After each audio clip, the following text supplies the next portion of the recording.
Aujourd'hui, Sound of Freedom sort dans les salles obscures. Le traitement médiatique de ce film en avait choqué plus d'un. Et pour cause, au lieu de parler du sujet de la traite d'enfants, les médias avaient préféré se concentrer sur l'entourage soi-disant complotiste de l'équipe de réalisation. Il est grand temps de parler du phénomène en pleine expansion que sont les traites humaines. Aujourd'hui, nous accueillons Maïté Lone, auteure belge et ancienne victime d'un réseau de prostitution. Après avoir vécu une enfance particulièrement violente, ponctuée par des viols, des séjours en hôpitaux psychiatriques et une addiction à la drogue dure, Maïté décide à 20 ans de reprendre sa vie en main. Elle envoie des CV sur Facebook et obtient une proposition d'entretien qui n'en était pas un. Débute alors un enfer de 6 mois durant lesquels elle est forcée de vendre son corps. Dans son livre, Culture prostitutionnelle et pédocriminelle, elle raconte, à travers sa propre histoire mais aussi avec des témoignages d'autres victimes, à quoi ressemblent véritablement les réseaux prostitutionnels et pédocriminels. Attention, cette vidéo s'adresse à un public averti. La première question que je vais te poser, c'est par rapport à l'omerta médiatique. Dans ton livre, tu racontes pour ton histoire personnelle, donc le proxénète de Facebook, que quand ils parlaient de ce réseau, ils ont réduit les centaines de victimes à une petite dizaine,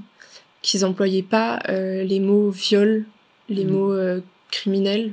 Pourquoi, selon toi, en fait, il y a une telle omerta autour des réseaux de prostitution et surtout des réseaux pédocriminels? Je pense qu'il faut aller chercher des réponses dans plein de domaines différents. Déjà par rapport à la formation des journalistes. J'ai voulu interviewer plusieurs journalistes dans le cadre de l'écriture de ce livre. Énormément ont refusé de me répondre parce qu'ils se sentaient accusés. Dans cette formation, je crois qu'on n'apprend pas à relater des faits d'un point de vue humain. Je veux dire, on retrouve toujours ce genre de choses dans la rubrique faits divers, souvent sous le point de vue de l'agresseur. Donc déjà, il y a la façon dont les journalistes rédigent leurs titres qui a une influence sur le lecteur et qui se forge une opinion qui est souvent pas du tout la bonne. Je crois aussi qu'en Belgique, l'affaire Dutroux a très fort traumatisé la population. Je crois que c'est un peu pareil en France avec Outreau. Et du coup, dès qu'on revient sur ce genre de thématique, j'ai l'impression que ça réveille une espèce de traumatisme lié à ça, qui fait qu'on ne peut pas en parler.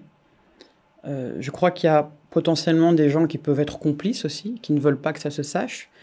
Je crois qu'il y a des gens qui pensent que ce n'est pas concevable. On ne peut pas entendre ce genre de choses. Il n'est pas question de pouvoir fantasmer sur un enfant. C'est horrible. Je crois que c'est aussi une forme de protection. Comme j'en parlais tout à l'heure, on ne peut pas y croire, on ne peut pas voir ce genre de choses, c'est impensable. Et à côté de ça, on a aussi des personnes que l'on pourrait, je pense, vraiment qualifier de complotistes, qui se nourrissent d'une certaine vérité et qui la transforment pour l'amener autrement, et qui en font des espèces d'exagérations sans preuve. Et donc nous, avec les associations, quand on a des vrais dossiers, avec des véritables preuves et qu'on essaye d'en parler et de sensibiliser le public, le message ne passe plus.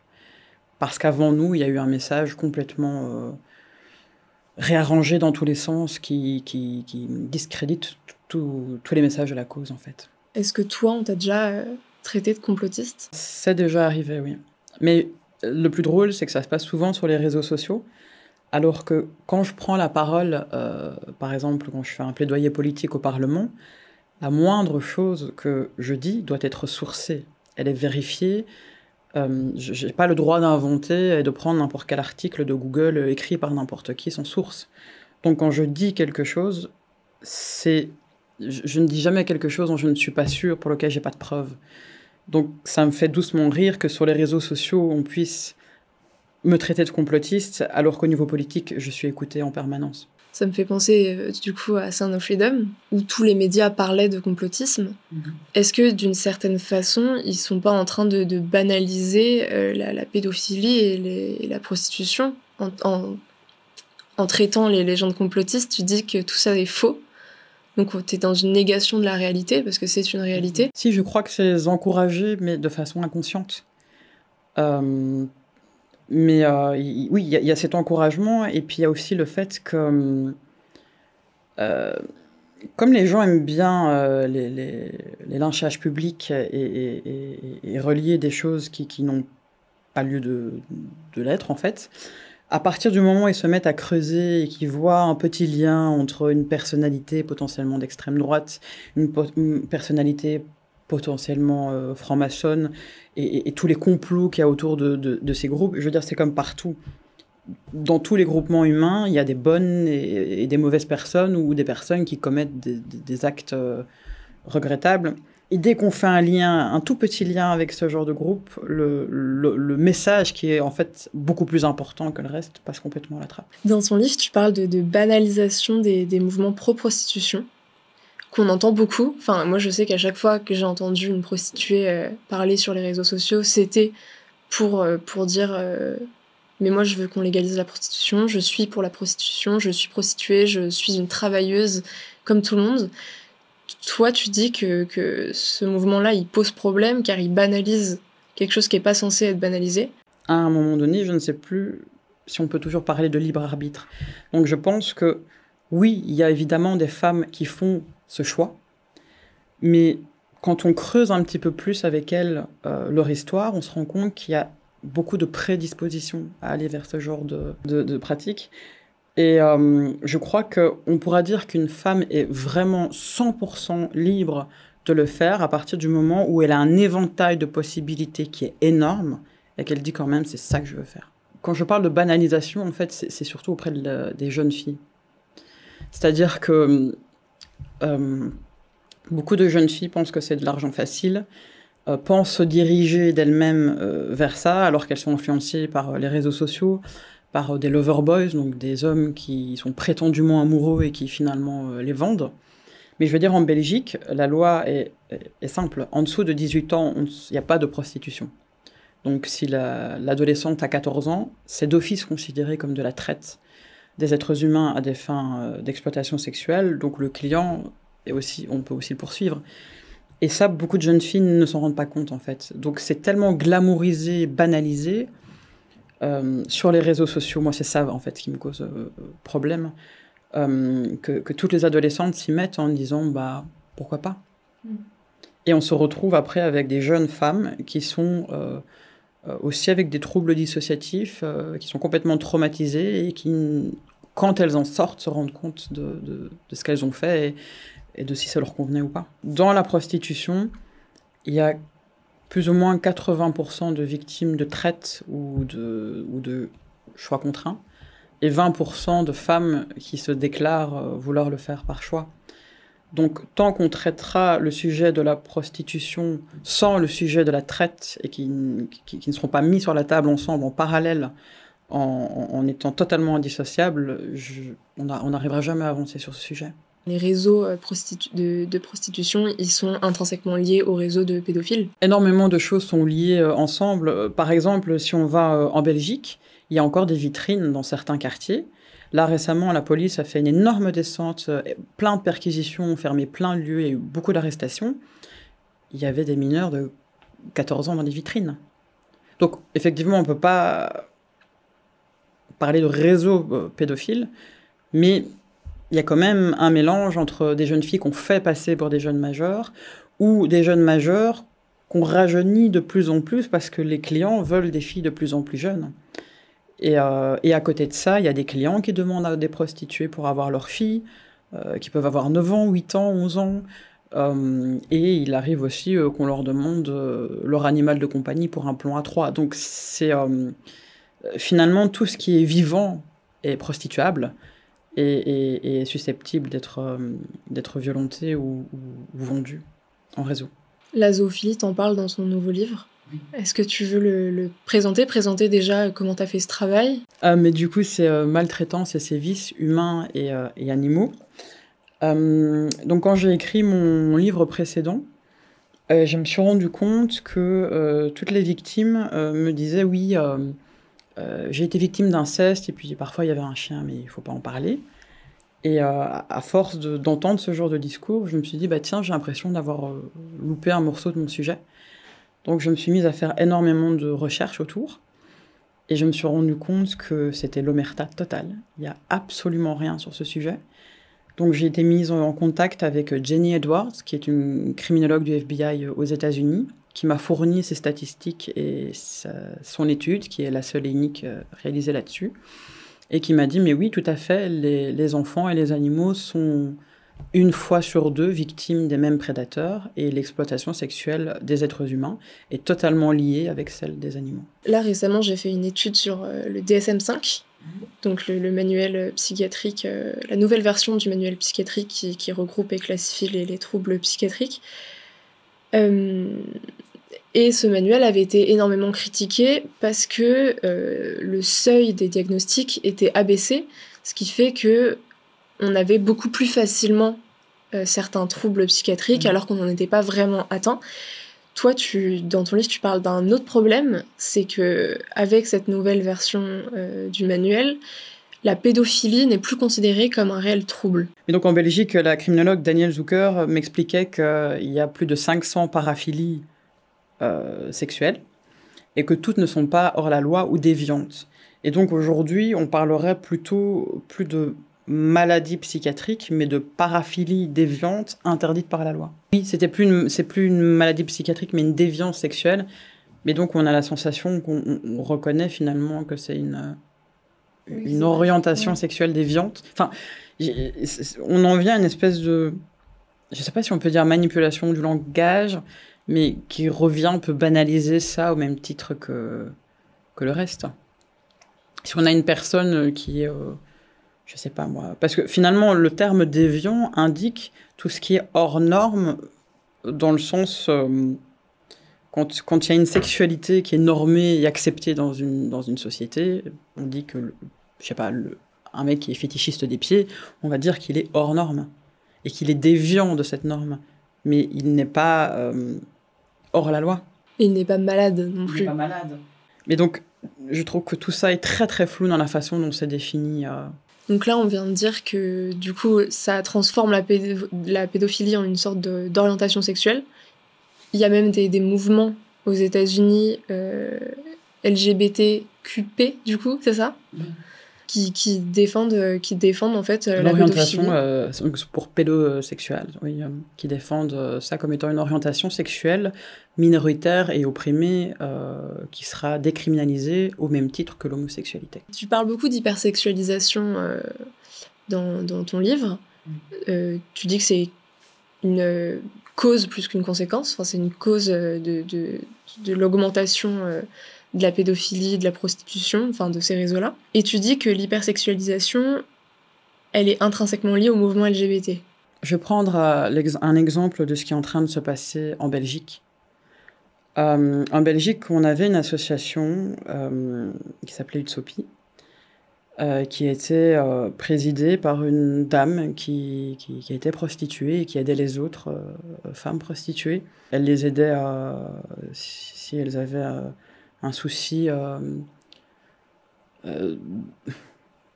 dans leur vitrine ou si elles étaient victimes de traite, elle allait dénoncer au commissariat que c'était des victimes, donc la police arrêtait le réseau. Enfin voilà, c'est une femme qui a fait des choses incroyables pour les autres prostituées. Et en fait, il y avait un éventail de profils dans son association de femmes qu'elle entourait, qui était énorme.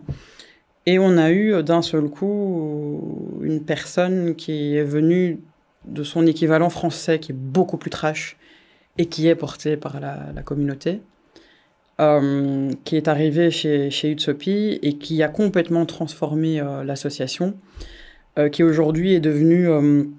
je pense qu'il y a une énorme confusion entre l'exercice de la prostitution, qui n'est pas une orientation sexuelle, et il y a aussi les pratiques sexuelles. Et il y a une telle confusion entre les trois qu'aujourd'hui, cette association qui confond les trois est devenue ouvertement BDSM, mais dans son sens très trash, confond des performances artistiques avec la prostitution. Et on se retrouve du coup avec des mères de famille qui sont prostituées et qui ont des enfants et dont l'entourage ne sait pas qu'elles se prostituent. Et en fait, elles sont toutes en train de quitter le navire parce que... Mais ça, du coup, quel rapport avec Mais c'est essentiellement la communauté LGBT D'accord. C'est les associations LGBT dans laquelle la prostitution est pratiquement en fait une orientation sexuelle. D'accord. Ou une pratique sexuelle. Ce qui n'est pas le cas. La plupart des enfants victimes de traite connaissent leur agresseur, leur font confiance. C'est souvent, beaucoup trop souvent, un membre de la famille. Dans 80% des cas, l'enfant connaissait son agresseur. C'est très choquant, en fait, finalement, parce que on a tout ce mythe du kidnappeur en camionnette blanche. Enfin, moi, c'était une camionnette blanche. J'ai toujours eu très peur des camionnettes blanches. Mais en fait, non. C'est l'oncle, c'est la mère. Mais les gens ne veulent pas se rendre compte que quand on pense à ces 80% d'enfants, on pense à de l'inceste.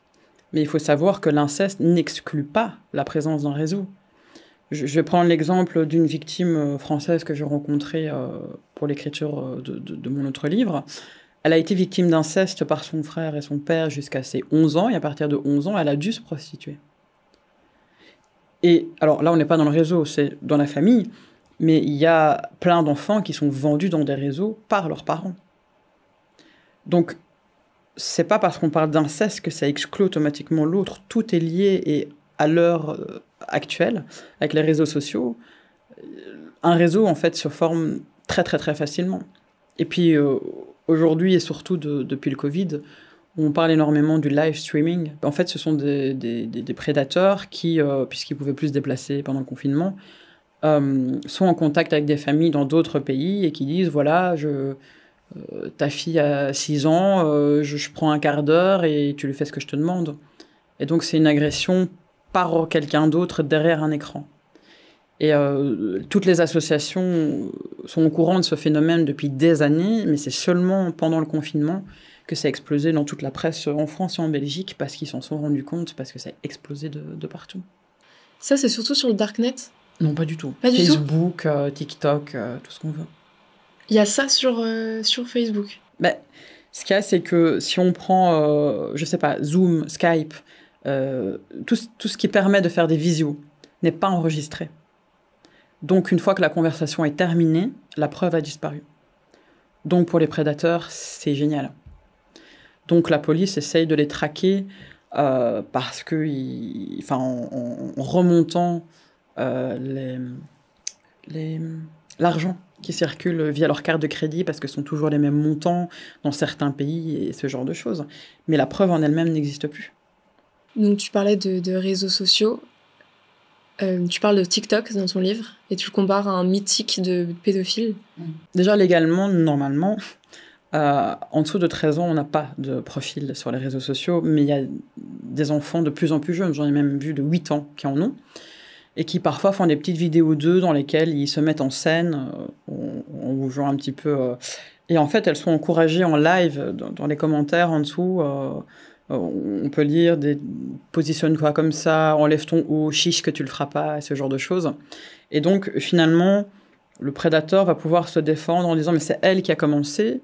Et finalement, je n'ai fait que l'encourager un petit peu, mais c'est elle qui le fait, moi je ne fais rien. Et donc, elle se déshabille et puis ça part comme ça. Même sur les jeux vidéo en ligne, sur toutes les plateformes où on peut retrouver des enfants, il y a des prédateurs. Moi-même, j'ai déjà mis un faux profil d'enfant de 11 ans sur Facebook. Dans les premières 48 heures, j'étais à plus de 50 prédateurs en connexion avec moi. Ce qui est énorme. Alors que tu n'avais pas mis de photo... Si tu avais mis des photos... Non, juste la photo d'un enfant de 11 ans qui n'existe pas. Et en bio, je m'appelle un tel et j'ai 11 ans. Et tu as eu combien de prédateurs? Une cinquantaine en moins de 48 heures. C'est dingue. C'est énorme. Donc là, on parle des réseaux, on parle souvent de réseaux qui ne sont pas français, qui ne sont pas belges. Toi, tu dis qu'en fait, la taille des réseaux en Belgique et en France sont incroyables. À partir du moment où on a un proxénète, un ou deux enfants et 3-4 acheteurs, on est déjà dans la naissance d'un réseau. Donc ça peut aller très très vite en fait. Je veux dire, quand on voit un adulte se balader dans la rue avec un enfant dans la main, on ne se dit pas, tiens, dans 5 minutes, il l'amène quelque part. On voit juste un adulte avec un enfant. Il faut quand même savoir qu'un enfant sur 5, et ce sont les chiffres officiels d'un rapport européen qui date de 2016 et qui a été dévoilé par Innocence sans danger en 2020, un enfant sur 5 a été agressé sexuellement. En France et en Belgique, en Europe. Un enfant sur 5 a été agressé. Un enfant sur 5, ça fait 4 enfants par classe de 20. C'est énorme. Putain. Mais ça, on n'en parle jamais. Non. Si Innocence en danger n'avait pas dévoilé ces chiffres-là en 2020, personne n'est au courant que ce rapport est sorti en 2016. Dans l'inconscient collectif, un enfant victime est un enfant qui pleure, qui est rempli de bleu. Non. Mais il va falloir à un moment donné former les corps enseignants à la détection. Ça me permet de te poser la question par rapport à l'éducation sexuelle dans les écoles. En quoi est-ce que ça pose problème, l'éducation sexuelle, et en quoi ça a un lien avec l'exploitation sexuelle des enfants? Alors, je sais qu'en France, ça fait un moment que ça existe, et en Belgique, ça vient d'arriver. Donc en Belgique, c'est une grosse polémique, on a le camp des pour et le camp des contre. Moi, je dirais que je me situe au milieu, dans le sens où je pense que c'est un sujet qui est important à amener à l'école, parce qu'il y a des enfants qui ont appris qui se faisaient abuser et que c'était pas normal. Le problème que la majorité des associations de protection de l'enfance ont actuellement avec l'éducation sexuelle qui existe aujourd'hui, c'est que l'approche est hyper sexualisée. C'est-à-dire que, soi-disant, le prof est censé pouvoir répondre à des questionnements d'enfants. Mais si l'enfant est précoce et qu'il a été abusé, il va évidemment poser certaines questions et il faut pouvoir lui répondre. Mais est-ce que pour autant, il faut sensibiliser de la même façon tous les autres enfants de la classe qui ne sont pas précoces et qui ne sont pas abusés? Il y a une approche aussi qui est très dérangeante au niveau de la prostitution, du coup de l'exploitation sexuelle des mineurs. Moi, en Belgique, je vais dans les écoles et les personnes qui font l'éducation sexuelle, parfois, sont passées avant moi et ils disent à des filles de 11-12 ans que la prostitution, c'est OK à partir du moment où elle est consentante. Sans leur dire que dans la loi, en dessous de 18 ans, on ne se prostitue pas, et en dessous de 16 ans, on n'est pas consentante. Si on ne donne pas ces deux informations-là à la jeune, et qu'on ne lui dit pas, en fait, là, tu es victime d'exploitation sexuelle, elle ne peut pas agir en conséquence par après. Donc il y a une forme de glamorisation. Par exemple, pour le sexting, donc l'envoi de nude, on va dire à des filles de 11-12 ans, on ne va pas les prévenir que ça peut être dangereux, qu'il y a du harcèlement après à l'école, du harcèlement qui parfois peut virer au suicide de la jeune fille qui n'en peut plus.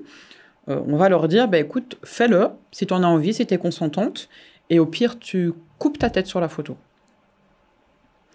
Donc, en fait, c'est une approche un peu... j'entends souvent, on vit quand même dans une société hypersexuelle, autant armer les gosses et les faire évoluer dans la société telle qu'elle existe. Mais pourquoi est-ce qu'il faut toujours adapter les enfants aux déviances de notre société, au lieu de remettre en cause et en question les adultes qui composent notre société? C'est pas aux enfants à s'adapter à ce qui se passe, c'est l'inverse. C'est aux adultes à les protéger de ce qu'eux mettent en place. Moi, il y a un truc qui me choque dans ce que tu me dis. Qu'est-ce que vient faire la prostitution dans des cours d'éducation sexuelle? Mais comme je l'expliquais tout à l'heure, il y a une énorme confusion entre les pratiques, l'orientation et la prostitution.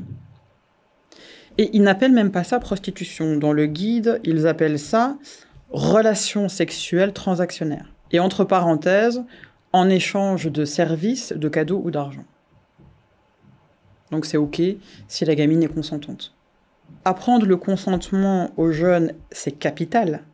Mais leur dire que le consentement est la base de tout, qu'il a le droit de décider de tout, alors qu'il est quand même influencé par un adulte ou par la société, je trouve ça un petit peu dangereux et hypocrite. À la base, ce guide n'a pas été rédigé par des spécialistes de l'enfance. On a les plannings familiaux, les centres de reproduction assistée, plein d'associations pour adultes, des associations LGBT. QIA+. Pardon. Plein d'associations comme ça. Mais il n'y a pas eu, à la base de la rédaction de ce dossier, il n'y a pas eu de pédopsie, il n'y a pas eu aucun spécialiste de la petite enfance. Le discours doit être adapté à l'enfant. Dans ton livre, tu parles aussi de jeunes femmes et de jeunes filles qui arrivent dans les pays occidentaux perdus, en gros, dans les flux migratoires. On a toujours cette image de bateaux et de personnes migrantes qui viennent par la mer. Mais il faut savoir qu'il y a des femmes qui viennent simplement par avion. Je prends souvent l'exemple des femmes qui viennent de Benin City, au Nigeria. À partir du moment où elles ont une madame, ils appellent ça comme ça là-bas, mais c'est une proxénète, qui fait croire à la famille qu'elle a du travail, qu'elle va ouvrir un salon de coiffure à Bruxelles ou en Espagne ou en France. Ils obtiennent des faux papiers béninois, donc ils peuvent prendre l'avion. Et une fois, elle doit faire la cérémonie du juju. Donc c'est un prêtre vaudou qui fait cette cérémonie et elle doit prêter allégeance à... Enfin voilà, c'est... En gros, elle doit promettre de rembourser une somme énorme pour son voyage, ce qui justifie l'avion. Une somme qui est 10 fois plus élevée que ce qu'il en est réellement. Et puis elle arrive en Belgique et elle est mise directement en vitrine avec confiscation des papiers et ce genre de choses. Donc non, effectivement, toutes les femmes ne viennent pas en bateau. Et puis celles qui viennent parfois mettent 2 ans à arriver et sur la route se font violer, agresser et puis mises en vitrine dès qu'elles arrivent. Parfois elles sont mineures quand elles quittent leur pays et elles deviennent majeures en arrivant ici. Et ce qui est très problématique, c'est... nous, on n'a pas du tout été élevés dans les pratiques vaudou, donc on n'y croit pas. Et quand on essaye de les sortir des réseaux, elles refusent catégoriquement de le faire parce qu'elles ont peur du juju qui pourra aller tuer leur famille au pays ou les tuer ici en Belgique.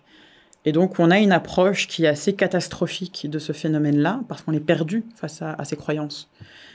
Et puis, la brigade traite des êtres humains ne peut jamais intervenir directement. En fait, dès qu'un réseau se fait arrêter et retirer d'une vitrine, ça fait un appel d'air et il y a un nouveau réseau qui s'installe. Et du coup, la police doit enquêter pendant 1 ou 2 ans, voire plus, parce qu'ils sont sous-effectifs. Parfois, ils sont 3 policiers sur des dossiers incroyables et énormes de réseau. Et en fait, ils doivent d'abord accumuler toutes les preuves, faire toutes les écoutes téléphoniques, savoir qui fait quoi et quand, etc. Et ensuite intervenir et espérer retirer les victimes du réseau. Une victime de traite, et j'ai la même chose puisque la police est venue me chercher, n'ira jamais d'elle-même au commissariat pour dénoncer ces faits. Jamais. Parce que la peur que... Parce que déjà, elle ne se sent pas victime de quoi que ce soit. D'accord. Elle vit enfermée en vase clos. Elle a trop peur d'être arrêtée ou d'être tuée. Il y a de réelles menaces qui pèsent sur elle et sur sa famille. Donc, quand j'ai eu la même chose, quand je suis arrivée au commissariat, ils m'ont posé des questions, j'ai tout nié en bloc, et ils m'ont sorti le dossier sur le bureau. Et en fait, ils avaient déjà tout. La seule chose dont ils avaient besoin, c'était ma signature. Et là, je suis tombée de ma chaise parce que tout était déjà devant. J'avais rien à expliquer, en fait. Quand on sait qu'une victime quand je dis un viol simple, je parle d'un viol unique. Hein. Quand une femme se fait violer une fois, elle peut, je sais plus en France, c'est 10, 20, 30 ans, où il y a plus, je sais plus s'il y a plus de prescription, mais elle a des années pour porter plainte. Une victime de traite se fait potentiellement violer 10 fois par jour, fois le nombre de jours où elle est dans ce réseau. Et en Belgique, si elle veut bénéficier d'une protection et d'une aide et intégrer le programme de protection aux victimes de traite, les mineurs ont 3 mois et les majeurs 40 jours. On n'a même pas le temps de réaliser ce qui nous est arrivé. Je veux dire, moi, ça fait plus de 10 ans et j'ai encore des troubles et des problèmes aujourd'hui et des nouveaux souvenirs qui arrivent. Donc après 40 jours, c'est inconcevable, ce genre de choses. Et puis je veux dire, les conditions pour entrer dedans, c'est porter plainte contre le réseau, donc risque de menace de mort, être reconnu victime par la justice, qui est très rare, couper contact avec le réseau. Parfois, les femmes sont sous emprise et ont tellement peur que finalement, elles retournent dedans par elles-mêmes. Donc voilà, c'est plein de conditions qui sont hallucinantes, qui sont très loin des réalités de terrain. Je ne connais pas celle pour la France. Mais non, on est vraiment à une époque où c'est une thématique qui est énorme et on n'en fait rien. Tu parlais de madame tout à l'heure. Oui, des mamas et des madames. faut savoir que 39% des macs sont des maquerelles.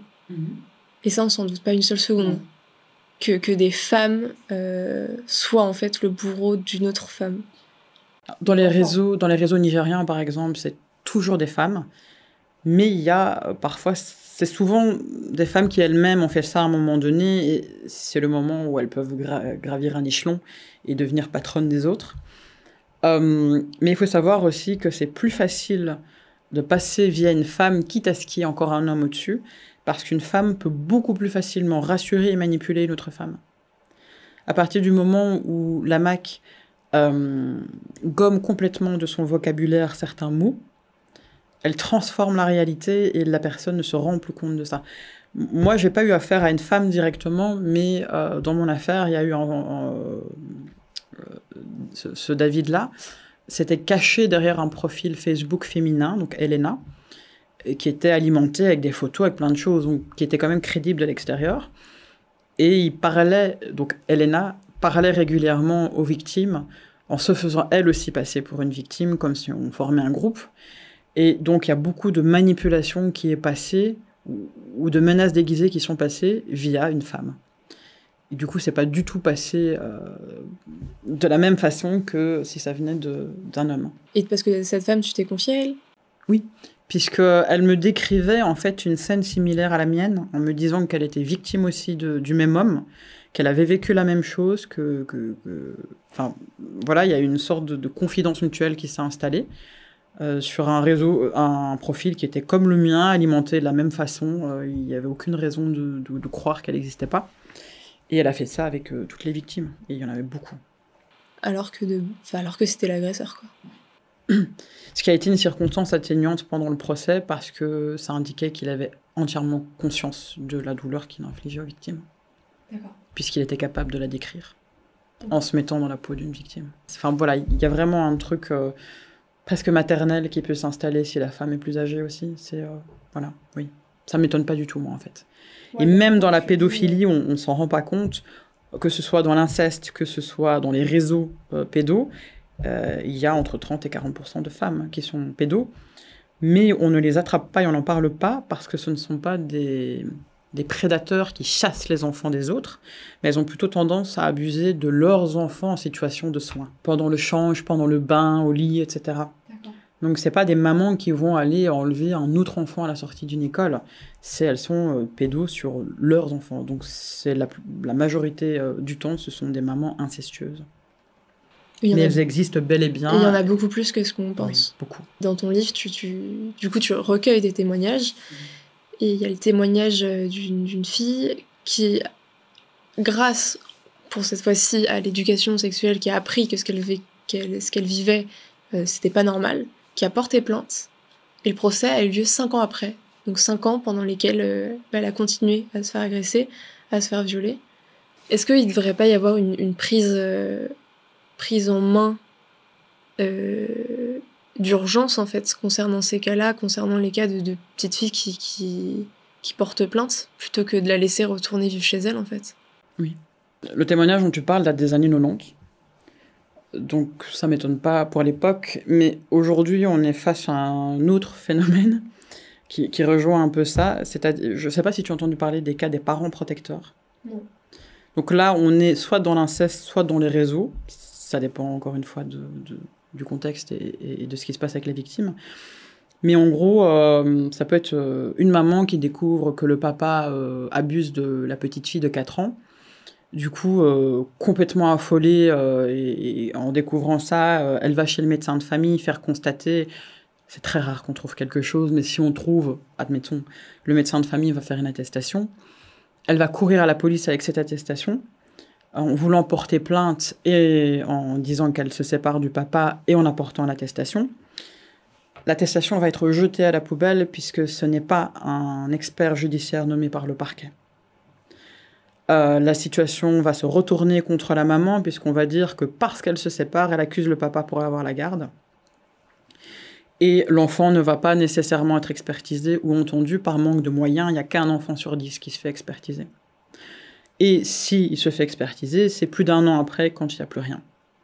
Donc les mamans, finalement, voient une situation se retourner contre elles. Elles deviennent complètement désespérées et ça passe pour une forme d'hystérie. Du coup, on leur retire la garde et on va donner la garde au papa, qui pourra continuer à agresser l'enfant ou à le vendre s'il y a une affaire de réseau. Il y a plusieurs cas Voilà, et donc ça s'appelle le choses. cas des parents protecteurs, et c'est un fléau en France et en Belgique.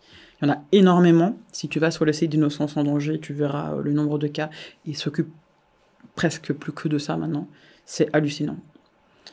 Donc on en est à un point où on ne sait même pas s'il faut encore conseiller à quelqu'un d'aller porter plainte. Du coup, pour toi, qu'est-ce qu'il faudrait faire maintenant? C'est quoi la solution à ça? Déjà, je pense qu'il faut commencer à croire la parole des enfants. Je sais que quand un enfant explique certaines choses qu'il a pu voir ou qu'on a pu lui faire, on a tendance à ne pas le croire. On a tendance à se dire « mais non, c'est pas possible, il a vu un dessin animé, il déconne ». Mais il faut savoir que même si un enfant part dans des histoires qui ont l'air complètement dingues, ça part d'une vérité, de quelque chose qu'il a pu vivre ou subir, qui sublime et qui transforme dans un discours qui devient un peu différent parce que c'est sa façon de se protéger lui. Donc, écouter ses enfants, parler avec ses enfants. Il y a parfois des petits livres de sensibilisation qui sont vraiment adaptés à leur âge, qui permettent de pouvoir introduire certains sujets. Moi, je le fais énormément avec mon fils qui a 6 ans. On prend ces petites histoires, on en parle à travers un personnage qui n'est pas lui, donc je ne suis pas frontale avec lui, mais on en parle. Et donc, je l'arme petit à petit, mais doucement, pour pas le traumatiser non plus. Et je veux dire, ça fait à peine plus de 30 ans que les enfants ont des droits et qu'ils ne sont pas, ils sont plus considérés comme étant des objets par la loi. En tout cas depuis 1989. Et je crois qu'on est encore dans une époque où on n'accepte pas encore totalement ça. Parce que finalement, donner des droits aux enfants, c'est réduire le pouvoir des adultes. Et ça a l'air encore très difficile et compliqué à accepter. Et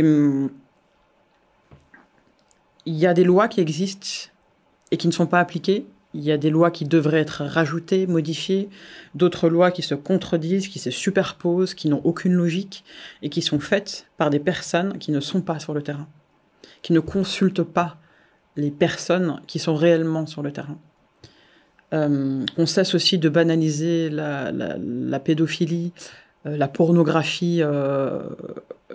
Je ne dis pas qu'elle doit exister ou qu'elle ne doit pas exister, mais elle est visible partout. Les enfants voient ça tout le temps.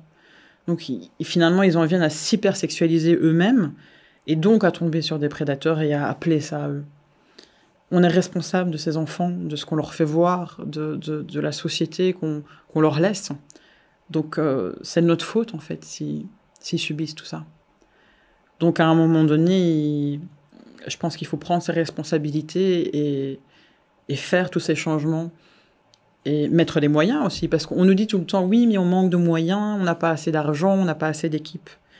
Je suis désolée, mais les mouvements et les associations de ce qu'on appelle chasseurs de pédos, comme les enfants d'Argus, qui sont très actifs en France et en Belgique, ils ont 0 euros, 0 moyens. Et ils arrivent à faire arrêter des pédos toutes les semaines ou chaque mois, avec rien d'autre que de la motivation. Donc, j'entends qu'il n'y a pas de moyens, ou en tout cas qu'on place les moyens ailleurs, mais je crois qu'il y a surtout un énorme manque de motivation. Les enfants ne sont pas intéressants, ils n'ont pas de voix électorale, ils ne servent pas à grand-chose. Je ne sais pas si tu vois ce que je veux dire, c'est d'un point de vue politique, ils ne sont pas intéressants. Et ça, c'est une chose qu'il faut absolument changer, parce que ce sont les adultes de demain, les électeurs de demain. Donc, voilà, il faut reconsidérer complètement la place de l'enfant dans notre société. J'entends pas par là faire des enfants rois. J'entends par là faire que ça devienne de futurs citoyens concernés et qui ne sont pas détruits psychologiquement à cause de l'enfance qu'ils ont eue.